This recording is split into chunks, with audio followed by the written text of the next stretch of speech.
Assalamualaikum warahmatullahi wabarakatuh. Kembali lagi bersama saya Priyati dari Fakultas Tarbiyah Prodi Pendidikan Agama Islam semester 1. Kali ini kita akan belajar bahasa Indonesia.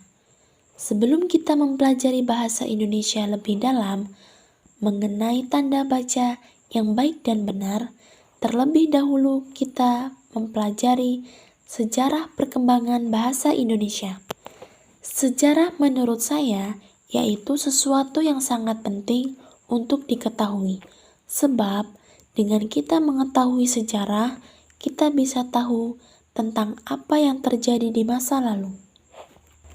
Selain itu, jika kita mengetahui tentang sejarah, dari mana asal-usulnya, dan bagaimana bahasa ini mengalami perubahan dan perkembangan, kita bisa menempatkan objek itu lebih secara proporsional, entah itu dalam bentuk benda, manusia, lingkungan, ataupun sesuatu yang lainnya. Dan dengan kita mempelajari sejarah, pemikiran kita atau cara berpikir kita akan mempengaruhi perilaku terhadap objek yang bersangkutan tersebut. Supaya kita memiliki apresiasi dan sikap positif terhadap bahasa Indonesia, oleh karena itu, mari kita mempelajari sejarah bahasa Indonesia. Sejarah bahasa Indonesia. Bahasa Indonesia merupakan bahasa resmi bangsa Indonesia. Dalam setiap peradaban manusia, bahasa selalu hadir di tengah-tengah mereka. Bahasa dan manusia merupakan satu kesatuan yang tidak dapat dipisahkan. Perkembangan bahasa Indonesia ini selalu memiliki keunikan tersendiri. Kosakata yang diserap ke dalam bahasa Indonesia bertujuan untuk memperkaya perbendaharaan dan varietas bahasa Indonesia. Bahasa Indonesia lahir dari latar belakang sosial perjuangan kemerdekaan bangsa Indonesia. Dan kita tahu bahwa sebelum masa kemerdekaan, bangsa kita ini sedang berjuang sekuat tenaga untuk membebaskan diri dari cengkraman penjajahan. Oleh karena itu, ada momen tertentu yang sangat penting, yaitu pada tanggal 28 Oktober 1928. Pada tahun inilah terjadilah Sumpah Pemuda, dan pada saat inilah para pejuang bangsa Indonesia mengikrarkan dan menjunjung tinggi bahasa persatuan, yaitu bahasa Indonesia. Kenapa pada momen Sumpah Pemuda itu diikrarkan bahwa bahasa Indonesia adalah bahasa persatuan? Dan jawabannya bahwa bahasa Indonesia memiliki peran penting bagi negeri ini, yaitu sebagai bahasa persatuan bangsa. Para pejuang Indonesia belajar dari bahasa bangsa-bangsa lain yang kelahirannya pada akhir abad ke-19. Mereka sudah mempelajari pola bahasa, baik dari Afrika, Asia, ataupun Amerika Latin. Dan mereka tahu bahwa bahasa itu sangat memiliki peran besar bagi kemajuan suatu bangsa dan dalam menyatukan bangsa Indonesia yang ingin merdeka pada waktu itu. Ketika ada Sumpah Pemuda, salah satu hal yang diikrarkan adalah bahasa persatuan, yaitu bahasa Indonesia.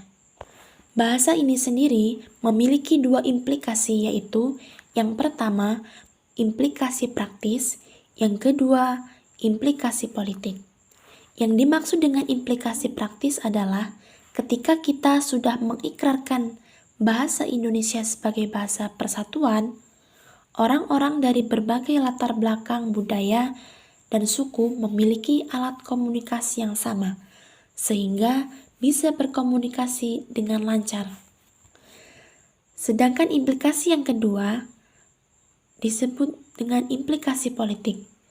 Dengan menggunakan bahasa yang sama, orang-orang merasa mempunyai identitas yang sama, merasa berbeda pada komunitas yang sama.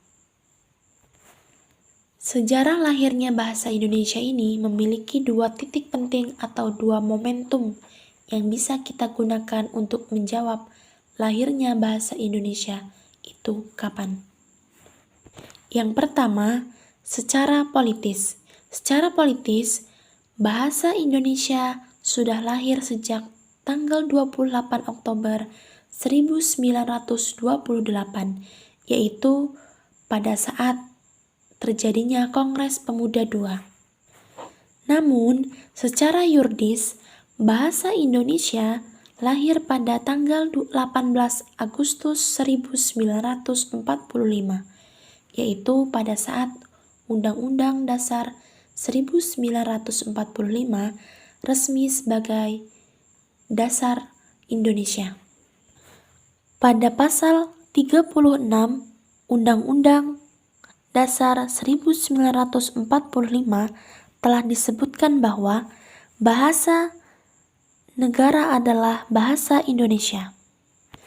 Setelah ditetapkan sebagai dasar bahasa Indonesia, pada tahun 1945, bahasa Indonesia secara resmi berdasarkan konstitusi ditetapkan sebagai bahasa negara dan bahasa persatuan kita.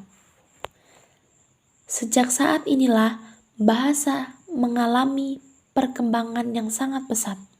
Setelah merdeka sekitar tahun 1947, barulah membuat dan mengesahkan satu sistem ejaan sendiri yang disebut dengan ejaan Republik. Bahasa Indonesia ini memiliki ciri bahasa yang berbeda dari bahasa Melayu. Walaupun secara kesejarahan, bahasa Indonesia dengan bahasa Melayu itu masih satu rumpun atau masih satu keluarga. Bahasa Indonesia memiliki perbedaan dengan bahasa Melayu sebagai bahasa daerah Riau dan sekitarnya.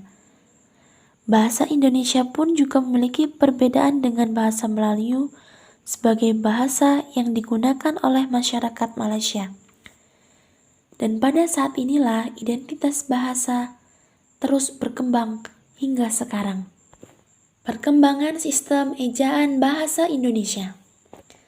Perkembangan sistem ejaan bahasa Indonesia ini mengalami 4 tahap.